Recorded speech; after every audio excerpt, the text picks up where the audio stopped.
Before I start this video, I just want to make a very strong disclaimer. No matter what decision that you make in your life, you have to live by that decision. There's always going to be discouragement, there's lack of opportunity at every stage of your life. Being a medical student, doing a licensing exam, moving on further with your specialization decisions. It is ultimately you who has to make a decision and live by the decision, because once the time is gone, there is going to be no second opportunity. The decision that you make today, you will have the decision either completely change your life, or you'll have nobody else to blame but yourself. I also remember the day I entered a medical college, final year medical students and house officer or interns, as you say, were saying, why are you doing medicine? While metro areas like Sydney and Melbourne may become more competitive, and they have, honestly. When I passed my fellowship exam, it was a rule that it would be easy to find a job in the hospital that you're already working if it's in the city.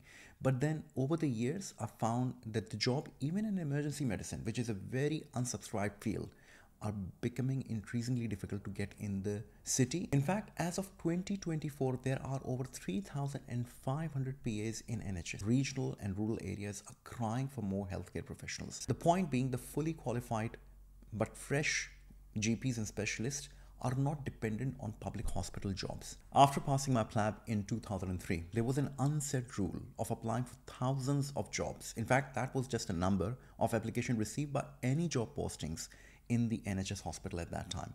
It took me over a year and a lot of hard work to get started in the UK. So yes, I was naive and I did not consider saturation as a young medical doctor before leaving Pakistan. But here's the thing, if I would have factored in that I'm going to be jobless for a year, I'll be doing multiple clinical observation courses, exams, before my first interview, would I have ever left Pakistan? Probably not. Today, we're going to dive deep into a topic that has been on the minds of many of the doctors considering move to Australia. Is Australia about to get saturated with doctors? We've all heard the concerns, but how real are they? Are we looking at Australia that is heading in the same direction as the UK NHS? For ease, I'll divide this video and conversation within comparing the situation to that of the UK, Australian medical job, key differences, what are the opportunities and where are the opportunities, which specialties, role of private practice, and then I'll lay out my conclusion for all of you to make up your own minds. Let's first talk about the situation in the UK. The NHS is facing saturation of doctors, especially at junior, middle, and senior grade doctors. In fact, all throughout the fields. In recent years, it has become increasingly difficult for newly qualified doctors to secure jobs. According to a report from BMA, that is British Medical Association, in 2023, over 5,000 junior doctors were unable to secure training positions immediately after completing the foundation training. This represents a significant bottleneck that has been growing for years. But why is this happening? Well, several factors are at play. The increase in medical school graduates, lack of funding for new training position, and introduction of the roles of, yes, physician associate or PAs, who have been increasingly used to fill the gaps traditionally occupied by doctors. In fact, as of 2024, there are over 3,500 PAs in NHS, a role that has grown about 30% in just 5 years. This expansion has led to some opportunities away from the junior doctor, raising the concern about the quality of care and dilution of clinical expertise. Well, now let's look at Australia. Is it heading towards a similar fate? The short answer is not really, not at least yet. Australia has some key differences that help prevent this saturation, and let's break these down. Firstly, let's look at the migration number. Australia still has high demand for doctors, particularly in the regional and rural areas. According to Australian Health Practitioner Regulation Agency, which is APRA, there are over 22,000 internationally trained graduates registered in Australia. However, only about 15% of these were new registered, but still a big number. This means that while there is a steady influx of doctors, it is not overwhelming the system like that in the UK. Moreover, specialist medical colleges in Australia, like Royal Australian College of Physicians, Royal Australian College of General Practitioners, maintain stringent standards for specialist recognition. In fact, they have been heavily criticized by Truck Report that you are taking far too long for this specialist recognition. Now, unlike in the UK, where many doctors end up in non-training roles indefinitely, Australia provides a more defined pathway for IMGs to gain full registration. Another major difference is the spread of work across Australia. Regional and rural areas are crying for more healthcare professionals. The federal government and various state governments have been actively incentivizing doctors to move to these areas. And it's working. The National Rural Health Alliance predicts that rural Australia will need additional 3,000 doctors by 2030 just to keep up with the growing demand in those regions, because there's a lot of migration, there's some population growth because of migration from the cities. So there are two types of migration. There's a migration which is from the cities to the rural and regional areas.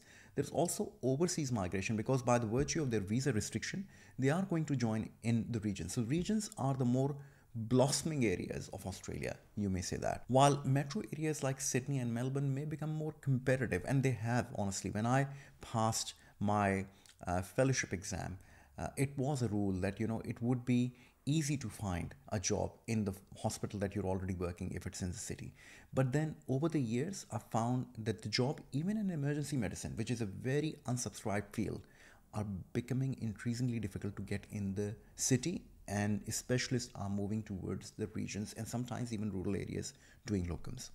Rural and regional locations are set to continue to offer opportunities, especially to GPs and specialists. And here's another key point. Unlike the UK, Australia does not have physician assistant.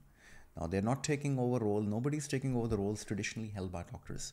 The PA role in the UK, while valuable in some contexts, I think, has led to concerns over the quality of care due to variable training and scope of practice. In Australia, the healthcare system still relies primarily on doctors for these roles, ensuring that the quality of patient care is uncompromised, because Australia, I think, is one of the most highest regulated countries in the world. I've said that times and over again. So I think having the PAs and the number of PAs, it's not on the cards, not as yet. While metro areas like Sydney and Melbourne may become more competitive, and they have, honestly. When I passed my fellowship exam, it was a rule that it would be easy to find a job in the hospital that you're already working if it's in the city. But then over the years, I found that the job, even in emergency medicine, which is a very unsubscribed field, are becoming increasingly difficult to get in the city, and specialists are moving towards the regions and sometimes even rural areas. In fact, a study by NHS revealed that while PAs might fill immediate gaps, they lack the comprehensive medical training that the doctors undergo, leading to a pushback from some of the hospitals within the NHS to hire the PAs. So, which specialty in Australia are most in need? According to the CRUC report, Australia needs more doctors in key areas like general practice, psychiatry, radiology, pediatrics, obstetrics and gynecology, emergency medicine, and also general medicines with geriatrics and also some other specialties within the general medical context like acute medicine.